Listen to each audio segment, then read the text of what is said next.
हमारे बीच भाकपा माले के विधायक कामरेड मनोज जी, साथी नीरज जी और यहाँ पप्पू जी,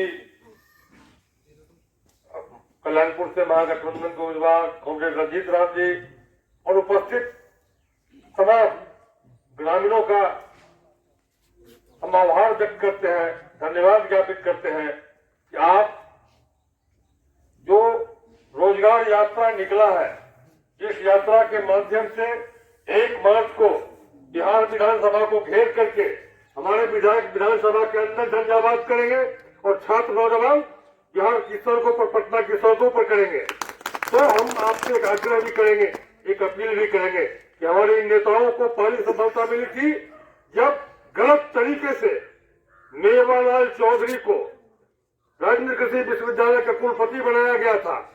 उस समय एक माले कार्यकर्ता होने के नाते हाईकोर्ट में जब मैंने मुकदमा दायर किया था तो कुलपति पद से पदच्युत होना पड़ा था। ठीक उसी प्रकार बिहार के अंदर जब भाकपा माले की राज्य कमेटी की बैठक हुई और उसमें हमारे तमाम जीते हुए विधायक थे और पार्टी ने निर्णय लिया कि अगर मेवालाल चौधरी पर कार्रवाई नहीं की जाती है तो भाकपा माले की बैठक से डर के मेवालाल चौधरी को पद से हटाना पड़ा था। साथियों, इस मौके पर एक आह्वान जरूर है कि इस पंचायत से सैकड़ों नौजवान उस मार्च में शामिल हो, इससे आशा विश्वास के साथ मैं अपनी बात प्राप्त करता हूँ। इनकलाब जिंदाबाद, भाकपा माले जिंदाबाद। शामिल होंगे, बहुत बहुत शुक्रिया। इनकलाब जिंदाबाद। मंजिल जो इन्नोस के राष्ट्रीय अध्यक्ष है उनको माला पहना के स्वागत करें। फोटो लीजिए, फोटो लगवा।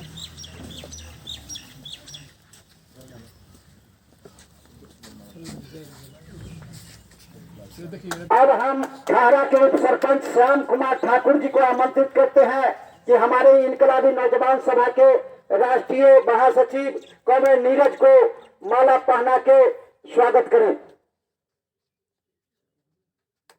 अब हम भाकपा माले नेता और हमारे संतोष कुमार जी को आमंत्रित करते हैं कि हमारे महागठबंधन के उम्मीदवार रंजीत राम को माला पहना के स्वागत करें।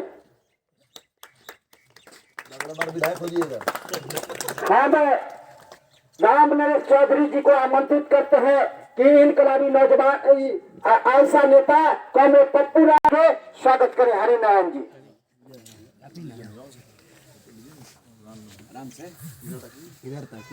ठीक से फोटो देखिएगा इधर।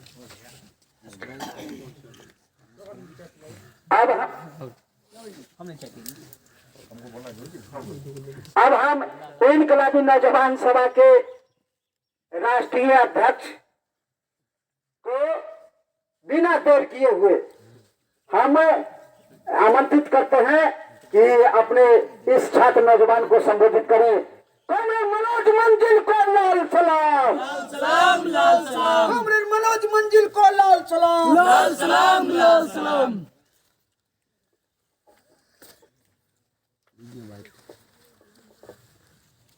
आज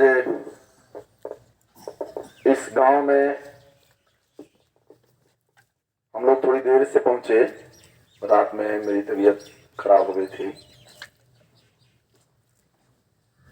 नहीं तो और हम लोग आते समय से फिर भी 2-3 बातें आप लोगों से बातों के माध्यम से मिलूं, बातचीत करूं।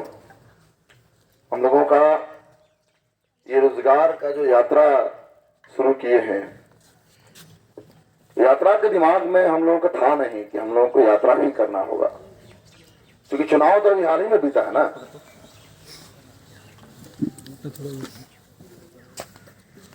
विधानसभा का जो सत्र चला 1 सप्ताह, उसमें नीतीश जी का जो भाषण हुआ तकरीबन 1 घंटा का, राज्यपाल का भी जो भाषण हुआ तकरीबन 1 घंटे का। तो हम लोग तो नए हैं, चुनाव जीत करके पहली बार हम लोग गए हैं विधानसभा में, तो नौजवान ज्यादा भरोसा करता है। तो मैं इसी भरोसे के साथ, भरोसे भरोसे भरी नजरों से नीतीश जी का मैं मुंह देख रहा था टुकुर टुकुर कि 15 साल तो ये पलटूर कुमार जी कोई काम नहीं किए नौजवानों के लिए। उत्तरी बिहार में हम लोग बोलते हैं बंद पड़े चीनी मिलें, सुना छोटे छोटे उद्योग आगे जाकर थंबनेल में फिर से हम जान फूंक दें। नीतीश जी ने कोई काम नहीं किया। कोनों को मोल से कोई उद्योग धंधा जो जल्दी कोई उद्योग धंधा नहीं लगा। साहब भी जो 2 करोड़ का वादा किए थे, हर साल 2 करोड़ नौकरी देंगे, 7 साल हो गया। दिघरा में, पूसा में, कल्याणपुर में, पूरे समस्तीपुर में हर साल 2 करोड़ में कितना मिला नौकरी, आप सब हमसे अच्छे से जानते हैं। 15 लाख भी नहीं आया। तो मैं तो उनका भाषण सुन रहा था कि 19 लाख रोजगार के लिए वे बहाली के लिए डेट घोषणा करेंगे। लेकिन मैं बता दूं आपको, 1 घंटे के भाषण में नीतीश बाबू एक शब्द भी सरकारी नौकरी का नाम तक नहीं दिया। 19 लाख रोजगार की बात ही नहीं किए। नीरज भाई से बात हुई क्या किया जाए, तब जाकर के हम लोगों ने तय किया कि कहीं मोदी जी के 2 करोड़ नौकरी के वादे का जो हाल हुआ, वही हाल कहीं 19 लाख रोजगार के मामले में नीतीश सरकार न कर दे। और तब जाकर के हम लोगों ने तय किया कि हम बिहार के जिलों जिलों में, गांव गांव में एक एक नौजवानों से, नौयुवतियों से मिलेंगे, उनके माता पिता से मिलेंगे और बात करेंगे। ये 19 लाख रोजगार नीतीश बाबू जुमला नहीं बनने दिया जाएगा। ये हक है और हक लेकर के बिहार आपको छोड़ेगा। और इसलिए हम लोग आपके बीच में आए हैं। मुखिया जी, पार्टी के संस्थापक कॉमरेड सुनील कुमार जी, सुमन जी, संतोष जी, रंजीत जी जब आडवाणी जी को काला झंडा दिखाए थे और उस समय हम लोग नए थे, ऐसा में कोलकाता में राष्ट्रीय सम्मेलन था, तो चर्चा था समस्तीपुर दरभंगा के लोग आडवाणी जी को काला झंडा दिखाए थे, देशद्रोह का मुकदमा लगा था। तो हम लोग देखने के लिए बड़ी बेसब्री से इंतजार कर रहे थे, कौन है रंजीत राम, कौन है केसरी यादव। और उस समय से रंजीत जी के साथ हम लोग काम करते हैं छात्र युवा संगठन में। और रंजीत बाबू, राम कुमार जी, आप तो सीनियर है राम कुमार जी हमसे, श्याम कुमार जी, आप सभी साथियों का आज के इस मिलन के लिए और रोजगार के लिए, लड़ाई की तैयारी के लिए एक मीटिंग है, कोई सभा नहीं है, मीटिंग है। इसमें आप सबों को मैं अपनी ओर से और जहां से मैं चुनाव जीता हूं, आप लोगों ने जिताया है, उस अज्ञाव विधानसभा की ओर से आप सबका मैं हार्दिक अभिनंदन और इनकलाबी लाल सलाम पेश करता हूं।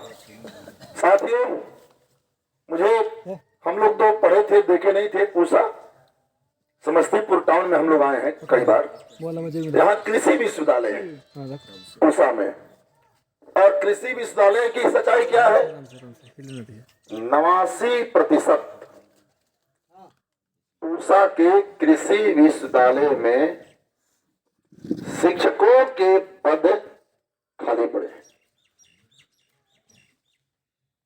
बिहार के स्कूलों में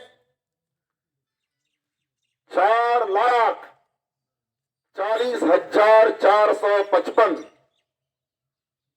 टीचर का पद खाली पड़ा है। मैं दरभंगा के बारे में अध्ययन कर रहा था, वहां मैं देखा कि 8,244 एक जिला में टीचर का पद खाली पड़ा है। मुजफ्फरपुर से आ रहा हूं, वहां भी 8,500, आपके जिले में भी 7,500 स्कूली टीचरों का पद खाली पड़ा है। सरकारी स्कूल है,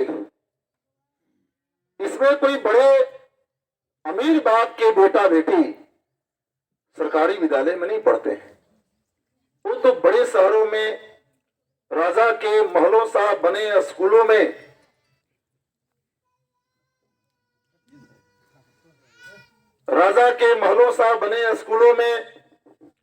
पढ़ते हैं, या इस देश में नहीं पढ़ना चाहते तो अमेरिका में, कनाडा में जाकर विदेशों में पढ़ते हैं। नीतीश बाबू, दोहरा मार ये बिहार कब तक झेलेगा? कई नौजवानों के उम्र बीत गए, नौकरी के फॉर्म नहीं भर सकते, बाल झड़ गए, पढ़ते पढ़ते आंखों के चश्मे लग गए। पढ़ी लिखी नौजवान बहनों का, भाइयों का शादियां नहीं हो रही है, नौकरी लगेगी, आत्मनिर्भर बनेंगे तो शादी करेंगे। आप शिक्षक की बहाली नहीं कर रहे हैं तो पढ़े लिखे नौजवान भाइयों, नौजवान बहनों का जिंदगी तबाह कर रहे हैं, घर परिवार में, समाज में ताना सुन रहे हैं, मानसिक तनाव झेल रहे हैं, और बिना शिक्षकों के स्कूल में गरीबों के बच्चों की शिक्षा नहीं मिल रही है, उनका भविष्य बर्बाद हो रहा है। 61% प्रोफेसर का पद खाली बिहार के विश्वविद्यालयों में, डॉक्टर का पद खाली 65%, 10,000 एएनएम का पद खाली, 9,123 स्टाफ ग्रेड के नर्सों का पद खाली। हमने देखा इंडियन मेडिकल काउंसिल का रिपोर्ट कि कम से कम 1681 लोग पर एक डॉक्टर होना चाहिए, और WHO भी कहता है कि कम से कम 1000 के आबादी पर एक डॉक्टर होना चाहिए। लेकिन नीतीश कुमार जी के बिहार में 2011 के जनगणना के अनुसार 28,391 लोगों पर एक डॉक्टर है। वर्तमान में संख्या के आधार पर तो वो बढ़ के हो जाएगा 35,000 लोगों पर मात्र एक डॉक्टर। आपके ब्लॉक में, ब्लॉक का जो अस्पताल है, अनुमंडलीय अस्पताल है, रेफरल अस्पताल है, जिला अस्पताल है, मैं अध्ययन किया, समस्तीपुर जिले के अस्पतालों में, हमारे भोजपुर जिला के भी अस्पतालों में स्त्री एवं प्रसूति रोग विशेषज्ञ डॉक्टर ब्लॉक लेवल के अस्पतालों में नहीं के बराबर है। हमारे यहां तो, हमारी विधानसभा में तो एक भी है ही नहीं। गांव के जो हेल्थ सब सेंटर होते हैं वो तो ऐसे ही दरवाजा टूटा, खिड़की टूटी, खंडहर बन गया है। और छोटे छोटे बीमारियों के इलाज में, छोटे छोटे ऑपरेशन, आंख का ऑपरेशन, बहुत सारी हाथ पैर टूट जाता है तो भी ऑपरेशन होता है। छोटी छोटी बीमारियों के इलाज में बिहार में हर साल गरीब परिवार को